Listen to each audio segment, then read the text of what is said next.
Welcome to Guppy Gaff, Fishkeeping Explained Properly. In this episode, we're talking about cloudy aquarium water, what it means, why it happens, and when it actually matters. Cloudy water is one of the most common things that worries fish keepers, especially in new tanks, but cloudiness itself isn't a problem, it's a signal. And like most signals in an aquarium, context matters more than appearance. In newly set up tanks, cloudy water is often caused by a bacterial bloom. This happens when beneficial bacteria are multiplying rapidly as the biological system establishes itself. It can look alarming, but in many cases it's a normal phase, and it usually resolves on its own as the tank stabilizes. Another common cause is disturbed substrate. Gravel, soil, or sand can release fine particles into the water after maintenance, decor changes, or initial setup. This type of cloudiness is mechanical rather than biological, and it typically clears with time and filtration. Overcleaning can also lead to cloudy water. Excessive filter rinsing, deep gravel vacuums, or large water changes can disrupt beneficial bacteria and organic balance.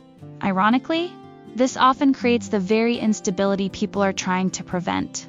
Uneaten food, decaying plant matter, and sudden increases in bioload can contribute as well. In these cases, cloudiness is usually the result of excess nutrients being broken down by microbes. What matters most is how the fish are behaving, if fish are active. Eating normally and breathing calmly, cloudy water alone is rarely an emergency. Clear water doesn't always mean healthy water, and cloudy water doesn't automatically mean danger.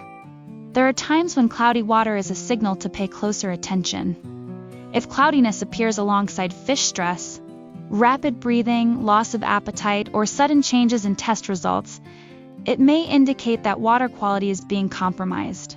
In those situations, the focus should be on understanding what changed rather than masking the symptoms. Clarity alone isn't the goal. Stability and fish behavior matter more, in many cases. Cloudiness clears as the biological system balances itself, not because something was forced to change, but because the aquarium adjusted on its own. In future episodes, we'll look more closely at algae, maintenance habits, and how well-intentioned fixes can sometimes make things worse. For now, remember, this is a living system. Observe first, intervene last. That's Guppy Gaff.